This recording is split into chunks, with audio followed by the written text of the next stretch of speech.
기도하고 말씀 나누도록 하겠습니다.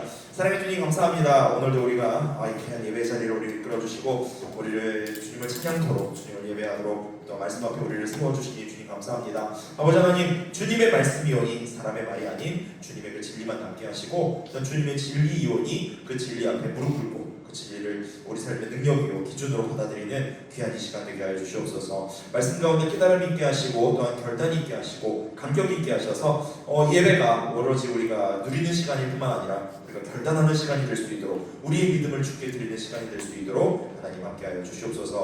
주님께서 오늘 예배 가운데 말씀 가운데 순서순서마다 함께 하시며 베풀어 주시는 하나님의 풍성하신 은혜를 기대하고 소망하며 이 모든 것 감사드리며 사랑 많으신 우리 주 예수 그리스도 이름으로 간절히 기도드립니다. 그래서 와서 보라 라는 말씀으로 제목으로 좀 말씀 나누겠습니다. 어제 잘 갔어요. 왜 사진이 안 나오지? 어제 잘 갔어요. 그래서 청년들 사진 내가 넣었는데 왜 사진이 안 나올까? 네, 나왔다. 네, 어제 잘 갔습니다. 어제 새벽에 교회에서 4시에 출발해서 5시쯤 이제 교회 도착해서 공항 도착해서 잘 갔고요. 네, 지금 일정들 위해서 기도해 주세요. 이제 내일부터 이제 본격적으로 오늘 이제 주일 예배다 보니까 오늘까지는 좀 조금 이제 추스리고 내일부터 본격적으로 이제 막 탐방을 합니다. 탐방을 하면서 이제 그쪽 이제 센터들을 다니면서 섬깁니다. 섬기는데 제가 얼핏 보니까 4군데 정도 월요일 화요일 이틀 동안 한 4군데 이상을 좀 가서 준비한 프로그램들을 하고 거기는 현지인들을 섬기더라고요. 그래서 이분들 사역 위해서 여러분들 계속 수요일까지 안전하게 올 수 있도록 여러분 계속 기도 부탁드립니다. 자, 여러분, 제가 좀 트민남입니다. 여러분 저거 아세요? 펌퍼케이드라고 혹시 아세요? 네, 아는 사람들은 아실 텐데 모르는 역시 제가 트민남이에요. 소셜미디어 같은 데서 영상 보신 적 있을 거예요. 저 보면 저 파란색만 밟아서 없애야 되거든요. 없애야 되는데 부평에 있더라고요. 부평에 있어서 와이프가 알아봐가지고 저희 애들 데리고 지난 월요일에 가서 다녀왔습니다. 네. 제가 한 15분 동안 저렇게 칸칸이 LED 패널에서 파란불만 이제 밟아서 없애야 되는데 이게 15분 동안 굉장히 운동이 되더라고요. 이게 뭐 얼마나 되겠나 싶었는데 저 난이도가 애들이 있다 보니까 애들 난이도로 했어요. 근데 애들 난이도 중에 1 난이도는 너무 쉬울 것 같다 해서 2 난이도 2개 있는데 2 난이도로 했는데 난이도 2로 했는데 난이도 2로 해도 어른이 하기에도 제법 운동이 되더라고요. 그래서 저거 재밌다 라는 생각했는데 제가 이걸 여러분들한테 왜 보여주냐면 저거 하고 나니까 청년들이 생각나더라고요. 와이프한테 말을 못했어요. 와이프한테 끝나자마자 이거 청년들이 너무 재밌겠다라고 하면 와이프 삐질까봐 와이프한테 말을 못했는데 청년들이 생각이 나더라고요. 그래서 나중에 이거 회장단이나 이제 같이 와서 한번 같이 하면 되게 재밌겠다라는 생각을 했습니다. 자, 이처럼 우리는요 뭔가 나한테 좋은 거, 재밌는 거, 맛있는 거, 멋지고 예쁜 거를 경험하면요 내가 아끼는 사람들, 좋아하는 사람들, 사랑하는 사람들과 공유하고 싶어 합니다. 공유하고 싶어 하면서 이렇게 말하죠. 일단 와봐. 일단 나만 따라와봐. 거기 한번 같이 가봐. 라고 가자라고 우리가 권유를 하게 된다. 일단 와보라고 우리가 권유를 하게 됩니다. 수련회를 지금 코앞에 두고 있죠. 진짜 코앞에 두고 있죠. 지금 이 상황에서 저 말이 굉장히 중요한 말이라고 생각합니다. 자, 여러분, 수련회가 기대가 되십니까? 감사합니다. 네, 그래도 끄덕끄덕 해주시는 분들도 계시고요. 네, 입모양만이라도 라고 해주시는 분들 해주셔서 감사해요.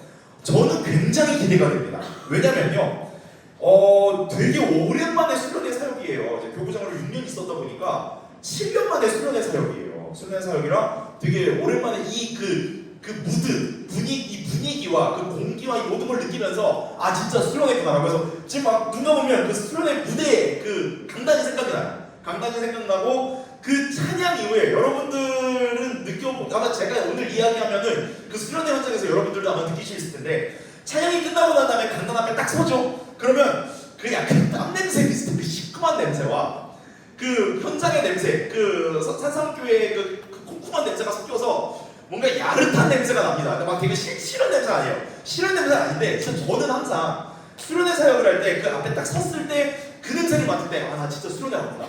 나 지금 수련회 왔구나라는 걸 실감하게 되거든요.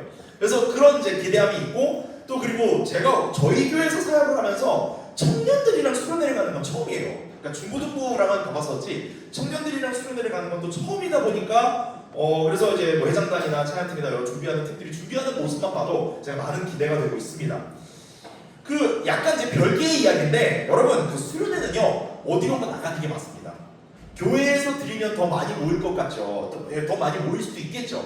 더 많이 모일 수도 있지만 우리가 너무 익숙한 환경이고 익숙한 자리에서 예배를 드리다 보니까 그 우리 안에 수련회라고 하면은 떠오르는 그 막연한 기대감 그게 없어져서 예배 중간이나 그러니까 우리가 원체 그냥 익숙한 자리다 보니까 우리가 집밥 먹듯이 이 자리가 너무 익숙해져서 예배 가운데 집중력이라든가 모든 프로그램이나 진행하는 그 순서 가운데 집중력이 흐트러집니다. 그래서 차라리 어디론가 멀리 나가서 우리끼리 독립된 공간에 솔직히 좀 갇혀서 우리끼리 부대끼면서 프로그램하고 또 한 말씀 듣고 한 예배 안에서 한 은혜를 누리는 게 되게 중요합니다. 그래서 수련회는 어디론가 나가는 게 맞아요. 굳이 거기까지 가야 돼 라고 생각하시는 분들이 있는데 그게 맞는 겁니다. 그게 맞는 거예요. 여기서 드리면 집중력이 그만큼 나오지가 않아요. 그래서 저는 그 수련회 가운데에서 그 여러 가지 일들이 발생하겠죠. 지지고 볶으면서 여러 가지 일들도 발생할 텐데 그 해프닝을 통해서도 우리 공동체가 그 해프닝을 함께 맞이하고 함께 마주하면서 말씀 앞에서 그리고 하나님 앞에서 습하게 될 것이기 때문에 저는 해프닝조차도 기대가 됩니다. 거기서 벌어질 여러 가지 일들, 예상치 못했던 일들, 우리가 계획했던 게 틀어지는 일조차 저도 기대가 됩니다. 왜냐하면 그 모든 걸 통해서 우리가 하나님 앞에서 하나로 세워져 갈 거기 때문에. 그런데 저는 우리 공동체 안에 이런 기대함이 분명 수련회에 대해 기대함이 있는 지체들이 분명히 있었으면 좋겠습니다. 지금 내 신앙이 건강한 편이어서 수련회에서 얻고 경험하게 될 하나님의 은혜가 기대되는 지체들도 있을 거예요. 또는 지금 내 마음이 메말라 있어서 이번 수련회가 나에게 인생의 좀 터닝포인트가 내 신앙생활의 터닝포인트가 되기를 바라는 지체들도 아마 분명히 있을 겁니다. 이렇게 어떤 기대함이어도 좋으니 수련회를 코앞에 둔 우리에게 분명히 좀 기대감이 있기를 소망합니다. 그러나 교과서적인 이야기지만 정말 우리가 다 같이 우리가 하나같이 기대해야 될 것은 분위기나 경험이나 프로그램이나 집회가 아니라 예수님이죠. 예수님을 기대해야죠. 좀 더 직설적으로 말한다면 수련회에서 우리를 찾아오시는 예수님을 기대하는 게 올바른 답입니다. 그 오늘 본문은 그 예수님께서 수가성 우물가에서 사마리아 여인을 만나시는 장면이죠. 사마리아 여인이 왜 우물가에 왔을까요? 그 당시 젊은이들이 모이는 핫플레이스여서 아니죠. 아니면 예수님이 오실 줄 알고 만나러 갔을까요? 그런 것도 아니죠. 그저 이 여인은 그 말씀을 그대로 본다면 물을 길러 왔습니다. 매일 반복되는 삶을 살아내기 위해서 오늘도 육신의 갈증을 해결해줄 물을 얻으러 그녀는 그저 그녀의 삶에서 반복되었던 일상인 우물가에 물을 길러 왔습니다. 그러나 그녀는 자신이 그 예상하지 못했던 자리에서 예상하지 못했던 인물인 예수님을 만날 거에 대한 기대함이나 어떤 또 아무것도 없었습니다. 아니 정확하게 말하자면 사마리아 여인이 예수님을 만나러 온 게 아니라 예수님께서 사마리아 여인을 만나시러 온 거죠. 자, 이 예수님과 사마리아 여인 이야기를 함께 좀 살펴보면서 우리가 수련회에서 무엇을 기대해야 할지 그리고 예수님을 만난다는 것이 우리의 삶을 어떻게 바꿔놓게 되는지 좀 살펴보도록 합시다.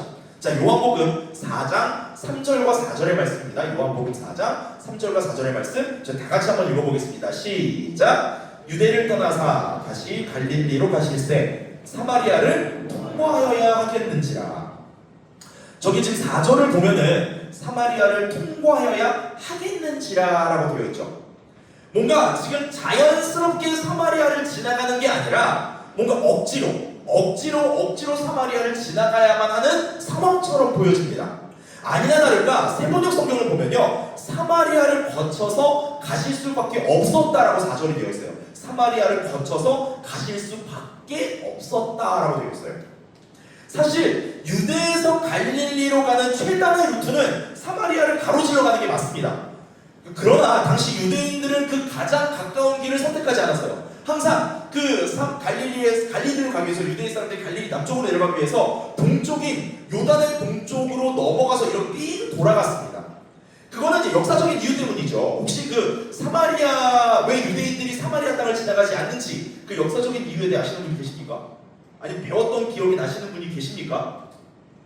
네, 정리해드립니다. 과거에 북이스라엘이 그 아수르한테 멸망당한 이후에 사마리아 지역에다가 아수르인들을 정착시키면서 사마리아인들과 아수르인들이 그 같이 살면서 혼혈이 생겨나게 돼요. 혼혈이 생겨나게 되고 나니까 이게 유대인들이 나중에 그 예루살렘으로 돌아오고 난 이후에, 이스라엘로 돌아오고 난 이후에 사마리아를 보니까 정통 유대인들이 아닌 거예요. 혼혈민족으로 이루어져서 정통 유대인들이 아니니까 이제 그래서 유대인들은 사마리아 사람들에게 유대교 전통신앙을 벗어난 사람들이라고 배척하기 시작합니다. 배척하기 시작하니까 이로 인해서 유대인들과 사마리아인들은 같은 하나님을 섬기고 있는데도 예배 장소도 달라지게 되고 그 하나님을 섬기는 전통도, 예배 전통도 달라지게 됩니다. 이런 문화적 차이는요, 갈등을 넘어서서 결국에는 서로를 향한 적대감까지 이어지게 됩니다. 그러므로 예수님께서 사마리아를 거쳐서 가실 수밖에 없었다라는 그 요한의 증언은 의미가 있는 말이에요. 예수님도 유대인이셨죠. 예수님도 유대인이셨기 때문에 이 역사를 모르시는 게 아니에요. 그런데도 불구하고 유대인은 예수님이 그 다들 피해가는 그 땅, 다들 상종하기 싫어하는 그 사마리아인들을 만날 수밖에 없는 그 땅을 거쳐 지나가셨다라는 게 의미가 있는 겁니다. 자, 왜 예수님은 굳이 그 길로 가셨을까요? 예수님이 효율성을 중요시 여기시기 때문에 그 동쪽으로 돌아가고 얼마나 시간이 걸리냐, 최단거리로 가자, 누가 뭐라 해도 그냥 우리 최단거리로 가자, 이런 효율성을 중요시하시는 분이셨기 때문에 아니죠. 예수님께서 사마리아를 통과하실 수밖에 없었던 이유는요, 예수님이 이미 사마리아에서 만날 한 여인을 알고 계셨기 때문입니다. 그러니까 유대인임에도 불구하고 왜 굳이 사마리아 땅을 가야 합니까? 왜 굳이 사마리아 땅을 통과해서 그 사람들을 만나야 합니까? 라고 제자들이 수군거릴 수도 있는 상황임에도 불구하고 예수님은 그 한 여자, 그 한 여인 만나기 위해서 그 땅으로 들어가는 걸 선택하십니다. 예수님에게는요, 유대인과 사마리아 사이에 있는 갈등은 아무 상관이 없었습니다. 그저 만나야 할 그 한 사람, 예수님이 만나고 싶어하는 그 한 여인, 그 사람 때문에 사마리아 땅을 통과하기로 결정하신 겁니다. 자, 요한이 사마리아 여인 이야기를 시작하면서 맨 처음에 예수님께서 굳이 사마리아로 가는 길을 택하셨다고 말한 거에도 다 이유가 있어요. 왜냐하면 지금 이 이야기가, 예수님께서 사마리아 땅을 들어가기로 굳이 선택하신 이야기 자체가 복음의 출발이기 때문입니다. 여러분, 혹시 지금 여기 있는 여러분들 중에 장로님들도 계시고 또한 손찬대가 도와주러 오신 안수집사님도 계신데, 여기는 우리 모두 중에서 예수님을 향한 믿음의 확신이 있는 분들 중에서 예수님이 나를 찾아오시기 전에 내가 먼저 예수님을 찾아갔습니다 라고 말하실 수 있는 분이 계십니까? 예수님이 나를 찾아오시기 이전에 내가 예수님이 필요해서 내가 예수님께 먼저 찾아갔습니다, 내가 구원이 필요해서 내가 먼저 예수님께 찾아갔습니다 라고 말하실 수 있는 분이 계십니까? 아마 없을 거예요. 만약에 아니요, 저는 제가 먼저 예수님을 찾았는데요, 저는 필요를 내서 제가 먼저 예수님을 찾아갔습니다 라고 말하시는 분들이 있다면 꼭 저에게 오늘 찾아오시기 바랍니다. 제가 오늘 밤을 새서라도 그분을 교화시켜드리겠습니다. 자, 복음이 우리에게 들려주는 이야기가 뭡니까? 복음은요, 우리가 하나님께로 나아갈 길을 찾은 이야기가 아니라 반대로 예수님께서 우리를 찾아오는 길을 선택하신 이야기입니다. 이거 중요합니다. 우리가 스스로 하나님께로 나아갈 길을 개척한 게 아니에요. 우리가 스스로 구원받을 길을 개척한 게 아니에요. 예수님께서 우리를 먼저 찾아오셨다라는 거예요. 바로 저 사마리아를 굳이 통과하기로 결정하신 것처럼 그 한 여자 만나기 위해서 그 말 많이 나오고 여러 가지 막 수근수근 거릴 수밖에 없는 상황임에도 불구하고 그 한 여자 만나기 위해서 예수님이 먼저 사마리아로 내가 지나가야 되겠다라고 하신 것처럼 말이죠. 이번 수련회도 여러분에게 이런 자리가 되기를 축복합니다. 예수님께서 사마리아 여인을 만나기 위해 사마리아로 향했던 그 길을 선택하셨던 것처럼 이번 수련회에 여러분 한 명 한 명을 만나러 오시는 예수님을 기대하시기를 소원합니다. 우리가 어떤 마음으로 수련회에 참석하든 기대가 크든 작든 신앙이 뜨겁든 메말라 있던 예수님은 우리 가운데에서 한 영혼을 찾으실 것입니다. 그리고 그 한 영혼이요, 바로 여러분이 될 수 있습니다. 자, 이제는 예수님과 사마리아 여인이 우물가에서, 예수님께서 이제 사마리아로 들어가셨다면 직접 그 사마리아 여인을 만나시는 장면을 한번 봅시다. 본문 6절부터 8절까지입니다. 본문 6절부터 8절까지입니다. 자, 한 절씩 나누어서 읽을게요. 6절 제가 읽고 7절 여러분들이 읽고 그리고 8절은 다 같이 읽을게요. 6절 제가 먼저 읽습니다. 거기 또 야곱의 우물이 있더라. 예수께서 길 가시다가 피곤하여 우물 곁에 그대로 앉으시니 때가 6시쯤 되었더라.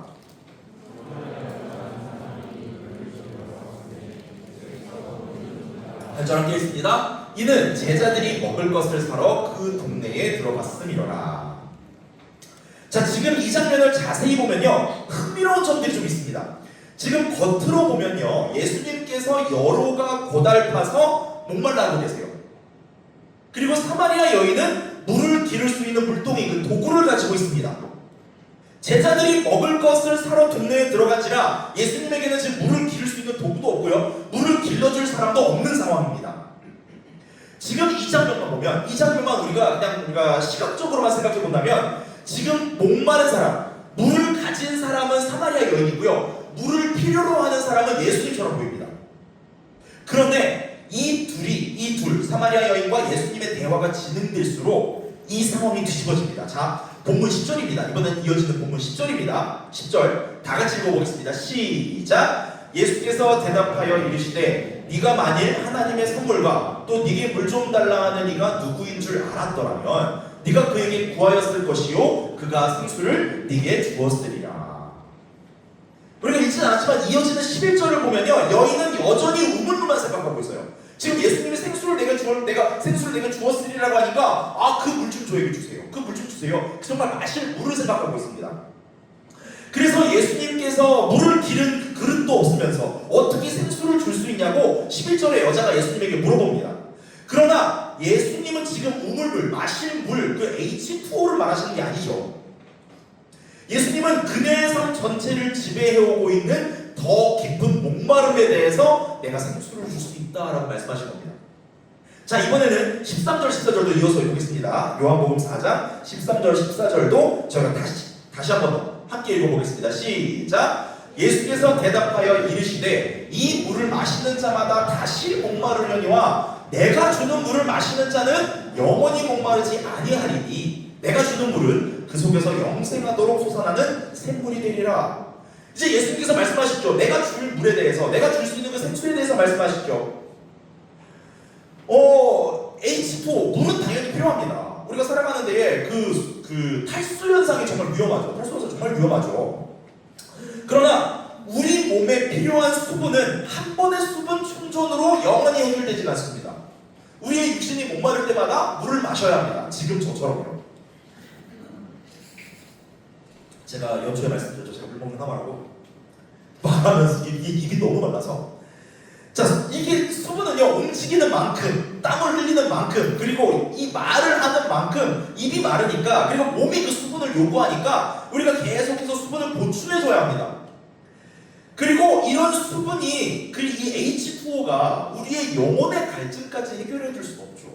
우리 육신의 갈증은 해결해줄 수 있으나 우리 마음의 갈증, 영혼의 갈증은 해결해줄 수 없죠. 바로 이 영혼의 갈증, 우리 마음의 갈증, 우리 내면의 갈증, 이게 문제입니다.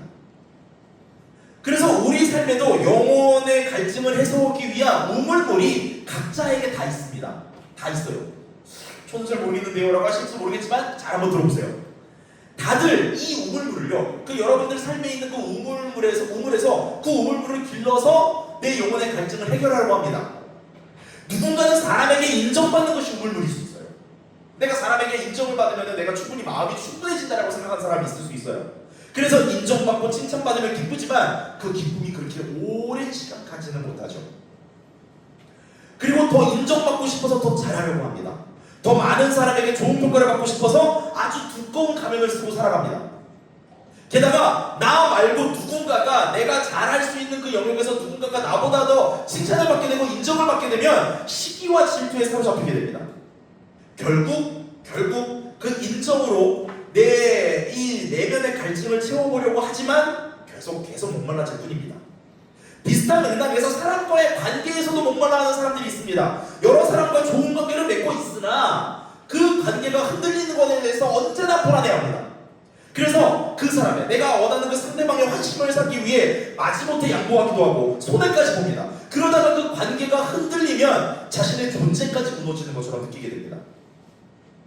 성취와 성공에 우물물인 사람들도 있겠죠. 좋은 성적, 좋은 직장, 경제적인 여유로 갈증을 해소해 보려고 합니다. 그러나 하나 이루고 나면 더 큰 게 보이기 마련이죠. 다시 목말라질 수밖에 없습니다. 물론 지금 제가 말한 모두 다 세속적인 거라고 부정하는 건 아닙니다.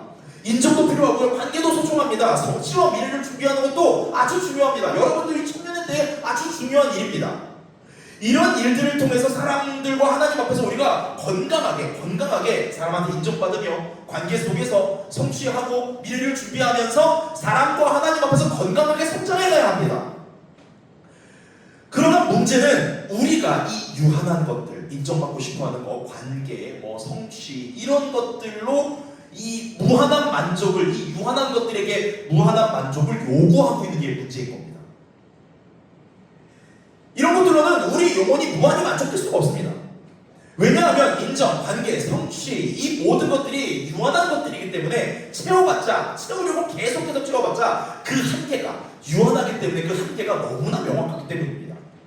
그러니 이런 우물물들은 결국에 아무리 내가 채웠다 할지라도 다시금 목말라질 수밖에 없습니다. 사마리아 여인이 바로 이런 갈증에 가득했던 사람이었습니다. 사마리아 여인은 당시 사회에서 여러 겹의 단절 속에서 있던 사람입니다. 우선 그녀는 아까 얘기한 것처럼 역사적으로 유대인들과 사이가 좋지 않은 서로 적대감이 있는 사마리아인이었어요. 그리고 유대인들에게 종교적으로 배척당하는 존재였죠. 동시에 여성이었습니다. 당시는 남성이 우월한 시대였다 보니까 여성이라는 것만으로 사마리아인의 여성이었어요. 당시 남성이 공공장소에서 낯선 여성과 대화하는 것 자체가 절대 자연스러운 일이 아니었습니다. 여기에 그녀의 복잡한 삶까지 더해지죠. 여러분들이 이 말씀을 이미 알고 있는 분들은 알겠지만 남편을 불러오라고 말하니까 여자가 저한테 지금 남편이 없습니다 라고 이야기하니까 예수님이 이렇게 말씀하시죠. 너한테 남편이 5이 있었고 지금 있는 자도 네 남편이 아니니까 네 말이 맞아 라고 하시죠. 남편이 5명이나 있었다. 5명이나 이 앞에 있었다. 그녀의 삶이 결코 지금 이 여자가 부덕하다 이런 얘기를 하기보다는 그녀의 삶이 결코 녹록한 삶이 아니었다라는 거예요. 우리가 전통적인 설교에서는 이 여인의 삶이 부덕하다라고 해석하기도 하는데 오늘은 거기에 집중하지 맙시다. 어찌됐건 남편이 5번이나 바뀌었다라는 거 자발적인 선택이었던 아니면 이혼과 사별과 버림받음이었던 간에 어찌됐건 확실히 그녀의 삶은 평탄하지 않았다라는 것을 우리가 확실하게 알 수 있습니다. 즉 이 5번의 이별을 통해서 관계 안에서 수많은 상처와 실패와 그리고 그 외부로부터 이 5번의 이별을 보는 타인들로부터 타인들의 손가락질한 그 눈총으로 수치심도 겪고 있는 게 저 여인이었을 겁니다. 그래서 이 여자는 정오 무렵에 6시면은 플러스 3이거든요. 그러니까 6시면은 아침 6시가 0시예요. 그러니까 6시니까 낮 12시 정오에 해가 떼약볕처럼 내려지는 그 정오에 사람들이 잘 활동을 하지 않는 그 정오에 홀로 사람들 눈치를 보며 물을 길러 왔다라는 것만으로도 그녀가 지금 얼마나 이 공동체 안에서 그가 살고 있는 동네 안에서 단절되어 있는 사람인지를 분명하게 증명하고 있는 겁니다. 그러니까 여러분 이렇게 사연 많은 인생사 속에서 얼마나 영혼의 갈증이 컸을까요? 매일 그 떼약볕에 홀로 사람들의 눈을 피해 물을 길러 올 때마다 스스로가 얼마나 많은 생각을 했을까요? 아무리 물을 길어가지만 해결되지 않는 갈증에 그 영혼이 몸부림치고 있었을 겁니다. 이런 그녀에게 예수님은 남편을 데려오라고 하십니다. 그러니까 아무에게도 말하고 싶지 않았던 아무도 몰랐으면 하는 그 치부를 예수님께서 건드리신 거예요. 그렇다면 예수님께서 그녀에게 남편을 데려오라라고 말씀하셨던 그 질문이 모욕감을 주기 위한 질문이었을까요? 아니죠. 예수님의 이 질문도 복음과 연결이 됩니다. 여러분 이거 잘 들으셔야 됩니다. 예수님과의 만남은요 감추어 온 것이 드러나 정죄받는 순간이 아니라 나의 모든 것을 아시는 분께서 나의 어떠함과 상관없이 떠나지 않으신다는 사실을 발견하는 순간입니다. 다시 말씀드릴게요. 예수님과의 만남은요 어떤 순간이냐면 내가 꽁꽁 숨겨왔던 것들 아무한테도 보여줄 수 없는 그 숨겨왔던 것들이 예수님 앞에 드러나서 너 왜 그렇게밖에 못 살아? 너 왜 그거밖에 안 돼? 라고 정죄하시는 순간이 아니라 내가 아무한테도 말할 수 없는 그 수치심 아무한테도 말할 수 없는 그 부끄러움이 드러났음에도 불구하고 예수님이 나는 너를 사랑한다. 나는 너를 사랑한다. 난 너를 절대 떠나지 않을 거야. 라고 말씀하시는 그 만남인 거예요. 우리는 다른 사람이 나의 진짜 모습을 알게 되면 실망하고 떠날까봐 두려워합니다. 그래서 괜찮은 모습만 보여주려고 애쓰면서 살아가죠. 나약한 모습, 실패하는 모습을 감추려고 합니다. 우리 안에 있는 추악한 모습도 감추려고 해요. 그러나 예수님은 우리가 아무리 감춘다고 해도 이미 다 알고 계십니다. 이미 다 알고 계세요. 사마리아 여인에게 남편을 데려오라고 하신 것처럼 말이죠. 우리가 꽁꽁 싸매어 숨겨둔 그 치부까지 예수님은 이미 다 알고 계십니다. 그런데 그 치부를 아시고도 제가 아까 얘기한 것처럼 너는 왜 그 모양밖에 안 되니? 너는 왜 이런 삶을 살았니라고 추궁하지 않으십니다. 사마리아 여인에게 이런 질문을 하지 않으셨죠. 대신 무엇을 하시니까 내가 영원히 목마르지 않은 생수를 주겠다. 너한테 남편이 5이 있었지? 라고 한 다음에 추궁하시는 게 아니라 생수를 주겠다라고 말씀하시죠. 저는요, 이번 수련회가 여러분들에게 이런 수련회가 됐으면 좋겠습니다. 사실 바로 우리가 사마리아 여인이잖아요. 목마르잖아요. 채워지지 않잖아요. 게다가 우리 안에 그 누구에게도 보여줄 수 없는 치부, 상처, 그것도 있잖아요. 예수님은 그런 나를 너무나 잘 아심에도 불구하고 내가 얼마나 하찮은 존재인지, 내가 얼마나 약한 존재인지, 내가 나를 스스로 봤을 때 내가 얼마나 쓸모가 없는 존재인지 내가 알고 있고, 남이 몰랐으면 좋겠지만 내가 알고 있음에도 불구하고, 예수님도 그걸 알고 계심에도 불구하고 우리를 떠나지 않으신다니까요.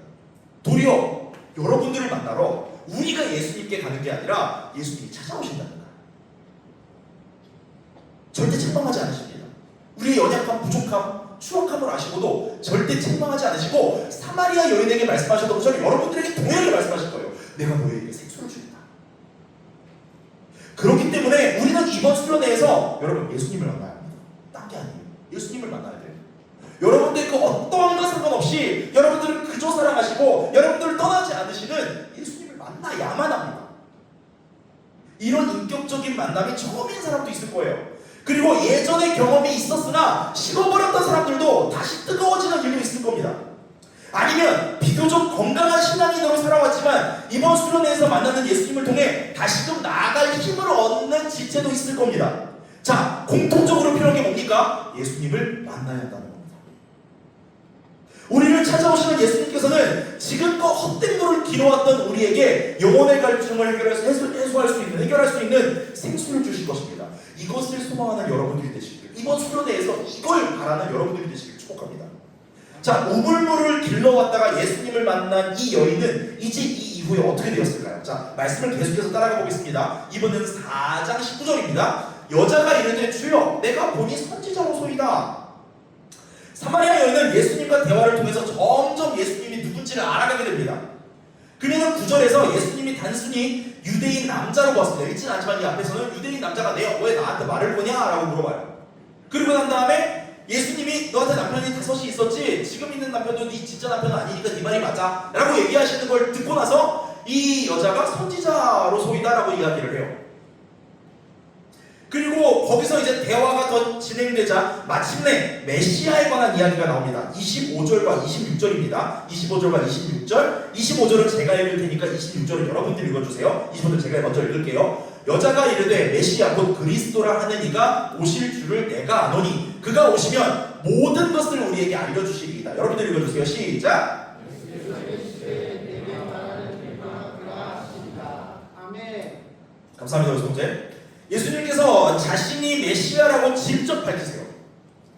네가 메시아라고 말했지, 그리스도라고 말했지, 그게 나야 라고 직접 말하세요.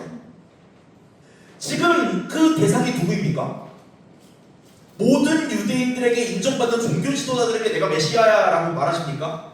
아니면 유대인들을 지배하고 있는 로마 지배계층에게 가서 내가 메시아야 라고 말하신 겁니까? 아니죠.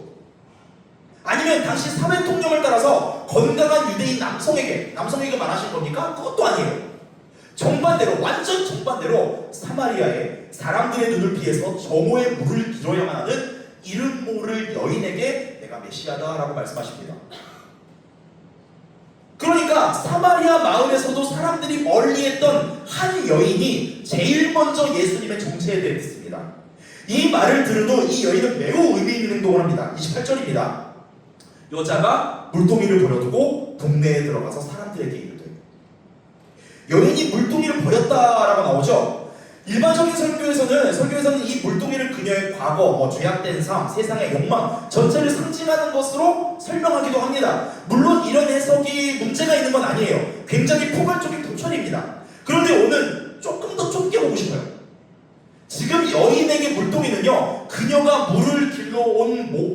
보여주는 물건입니다. 그날 그녀는 물을 얻기 위해 우물가에 왔습니다. 물동이는 그녀가 그것까지 온 이유였고 당장 해결해야 하는 생활의 필요였습니다.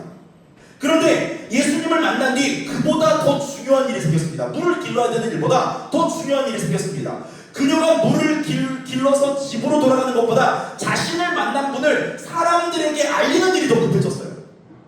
자, 잘 생각해보세요. 지금 그녀에게 물동이가 이제는 더 이상 필요 없어졌나요? 아니요.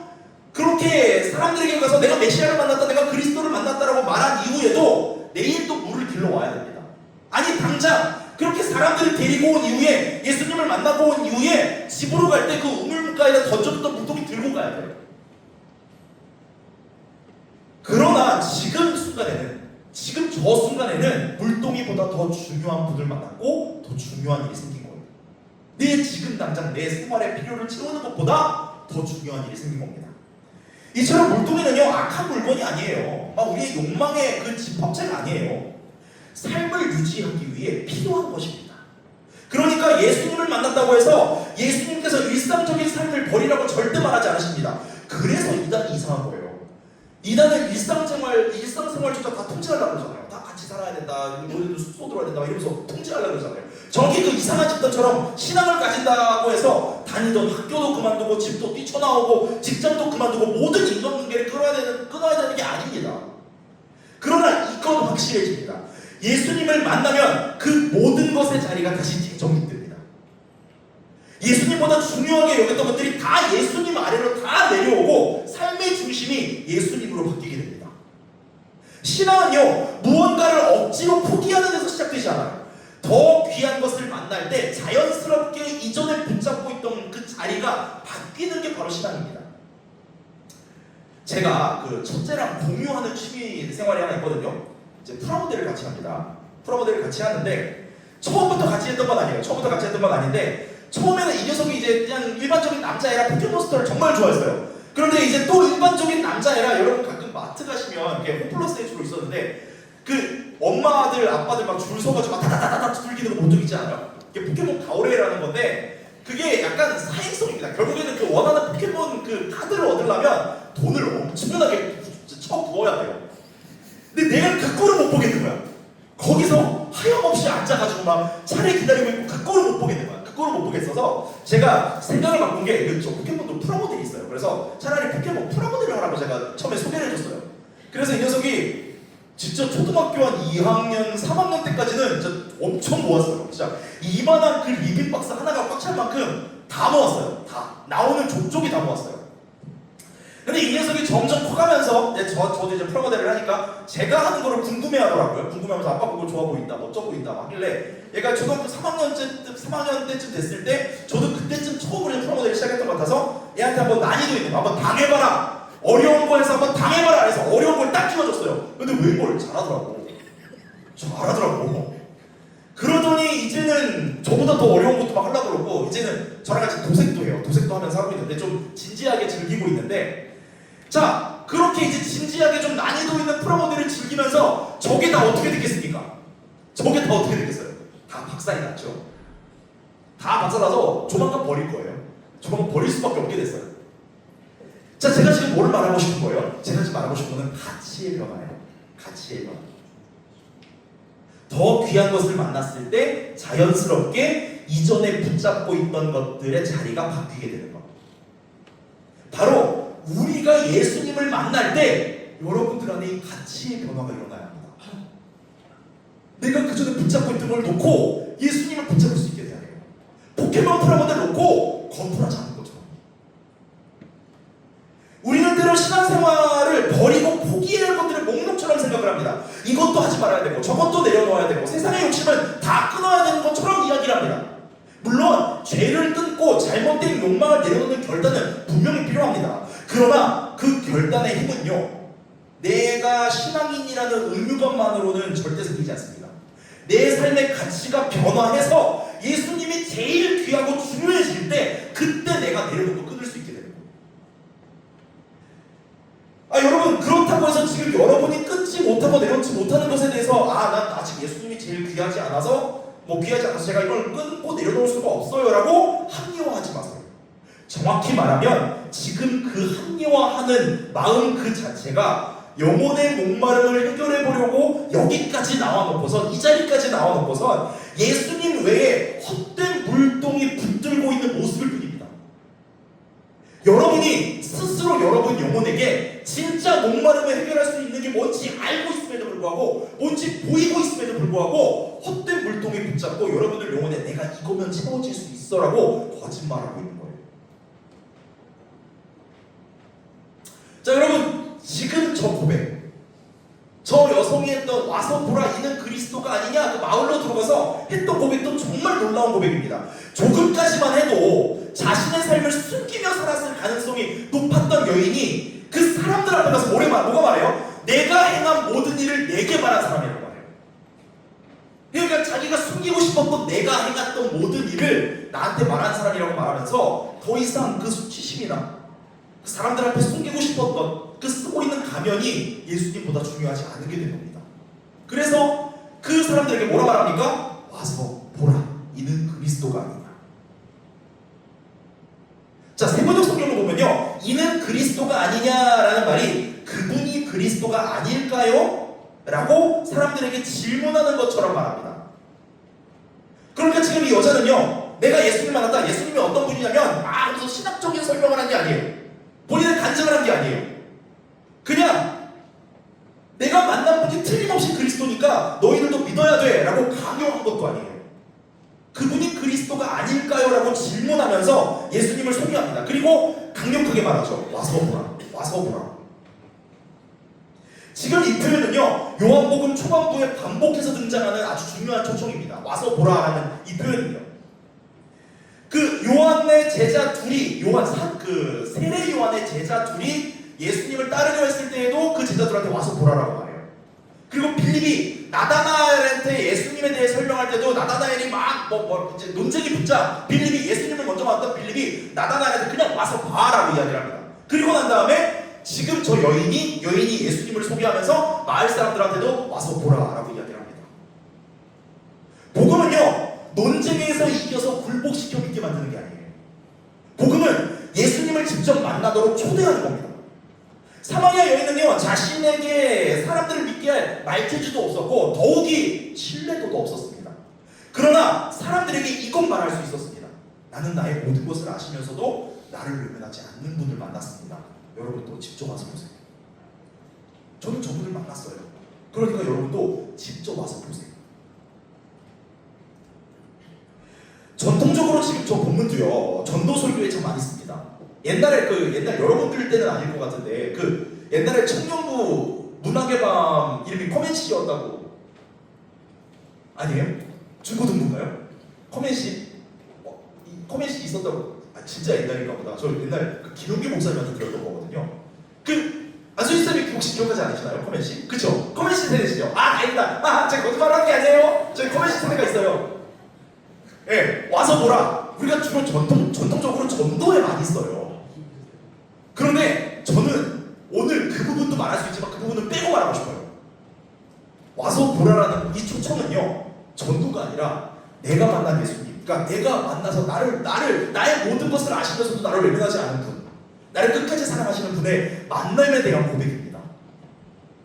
그러니까 나 교회 생사하니까 와서 봐가 아니라 내가 예수님을 만났어. 내가 예수님을 만났어. 근데 그 예수님이 안 따라오셔도 돼요.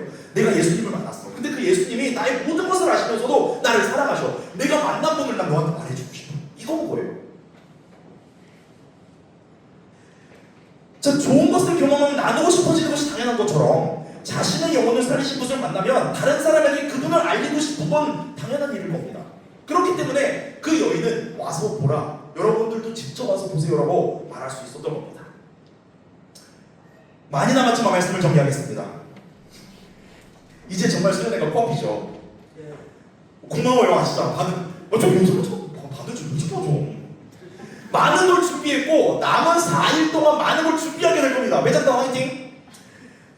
재미팅, 도파민 팀과 엔돌핀 팀 화이팅입니다. 역할을 맡은 팀과 리더들이 수고하는 모습을 보면서 대신에 저한테 부담감이 오기 시작하거든요. 저도 막바지긴 한데 이제 진짜 나만 잘하면 되는구나. 내가 말씀 준비만 잘하면 되는구나. 지금 막 말씀 4개, 개회 예배, 집회 1, 2, 3 막 섞여 있어가지고 이걸 분리하는 작업을 지금 계속 하고 있는데, 그 어제 새벽에 그 일본 팀 배우 나가면서도 이제 전도사님과 수련회가 기대된다는 이야기를 했어요. 그 여러분들에게도 많은 기대가 있었으면 진짜 좋겠습니다. 그러나 우리의 기대감이나 준비의 중심을 잃어서는 안 됩니다. 우리의 수련회의 중심은 좋은 프로그램, 뜨거운 집회이지 않습니다. 수련회는 예수님을 만나는 자리입니다. 명심하세요. 수련회는 예수님 만나는 자리입니다. 에어컨 안 나와도 상관없고요, 음향 조명 없어도 상관없고요, 진짜 열악해도 상관없어요. 예수님만 만날 수 있다면 그거면 됩니다. 그거면 됩니다. 나보다 나를 더 잘 아시고 사랑하시는, 그리고 그 누구보다 나와 만나기를 기다리시는 예수님을 만나는 시간이 바로 수련회입니다. 다시 말하지만 우리가 바로 사마리아인들이에요. 감추고 싶어하는 자들이에요. 남에게 들키고 싶어하지 않아요. 그런데 예수님께서는 우리의 신앙이 얼마나 흔들렸는지, 반복하고 있는 죄가 무엇인지, 그 누구에게도 말하지 못한 상처까지도 이미 다 알고 계신다니까. 그리고 우리가 겉으로는 괜찮은 척하지만 사실 속으로 얼마나 목말라 있는 자들인지도 예수님께서 알고 계세요. 이렇게 흠도 많고 연약하기까지 한 나인데 책망하시거나 외면하시지 않으시고 떠나지 않으시고 도리어 우리를 기다리십니다. 우리를 먼저 찾아오십니다. 그리고 말씀하십니다. 내가 너에게 생수를 주겠다. 내가 너에게 생수를 주겠다. 이번 수련회에서 예수님을 진하게 만났다고 해서요, 여러분들 앞에 놓여있는 문제가 해결되지 않을 겁니다. 진로의 고민 결정되지도 않을 겁니다. 꼬여있던 관계 회복되지 않을 겁니다. 그러나 예수님을 정말 만난다면요, 그 모든 것을 바라보는 내 시선, 그 모든 것을 생각했던 삶의 중심이 바뀔 거예요.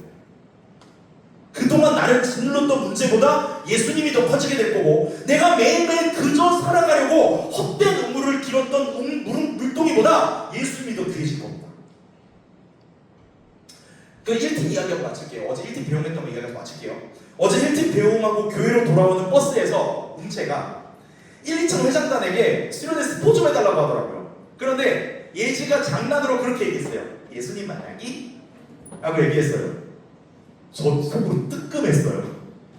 왜냐면 오늘 말씀의 주제였으니까. 뜨끔. 그리고 진짜 내가 여러분들과 진짜 우리가 같이 바라야 할 게 저거밖에 없으니까. 진짜 뜨끔했던 이유는 오늘 설교 주제인 것도 있지만 진짜 완벽하게 100% 스포 다 해서예요. 수련회에서 스포 다 해서예요. 아니 예지야, 네가 그걸 말해버리면 수련회가 뭐가 되냐 라는 생각이 순간 지나가는 거예요. 예수님 만나는 거 말고 남는 게 없는데 뭐가 되냐. 여러분, 저도 예지랑 똑같은 말 하고 싶습니다. 여러분, 예수님 만나러 갑시다. 인격적으로 예수님 만나러 갑시다. 여러분들 안에 흐트러진 것이 있다면 그 흐트러진 것을 다시 잡기 위해서라도 우리 예수님 만나러 그 세상까지 내려갑시다. 같이 갑시다. 가서 그 상황 환경 속에서 같이 예배하면서 예수님 만나자고요. 우리의 삶의 중심 바꿔보자고요.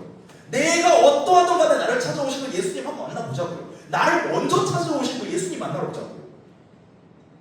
그거 하나만 기대하는 여러분들 되시길 소망합니다. 그 예수님 만나는 것만 기대하는, 그래서 내 삶의 중심이 예수님으로 바뀌게 되는 그 놀라운 경험이 있는 여러분, 이번 수련회가 되기를 간절히 축복합니다. 함께 찬양하고 기도합시다.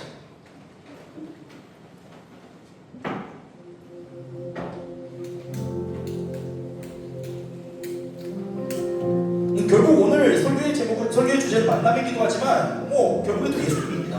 기승전 예수님이에요. 그래서 이 찬양의 가사가요, 여러분들의 기도가 됐으면 좋겠습니다. 나 주님이 더 필요해.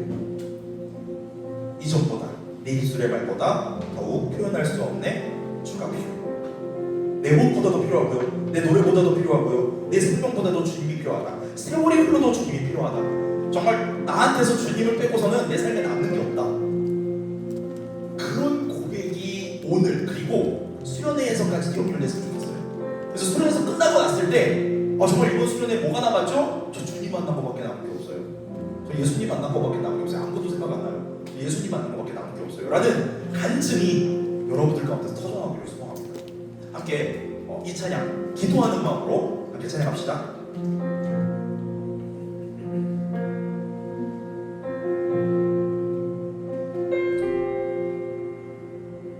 나 주님이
필요해. 이것이 우리의 고백입니다. 한 번 더 마찬가지로 고백합니다. 나 주님이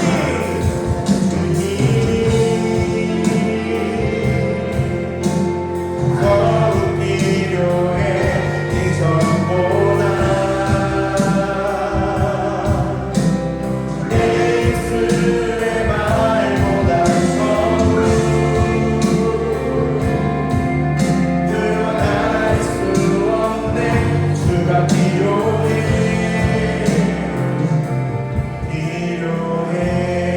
제가 짧게 한번 기도합시다. 주님, 이 찬양의 고백이 나의 고백입니다. 주님, 내가 필요한 것은 오로지 주님뿐입니다. 나를 먼저 찾아오신 주님, 나에게 필요합니다. 주님만을 구하는 오늘이 되게 하시고 주님만을 찾는 이 수련회가 되게 해달라고 주님을 갈망하는 우리의 마음을 주께 맡겨드리시면서 이 시간 주님의 마음을 부르시고 깨끗하게 한번 기도합시다. 함께 기도합시다. 주여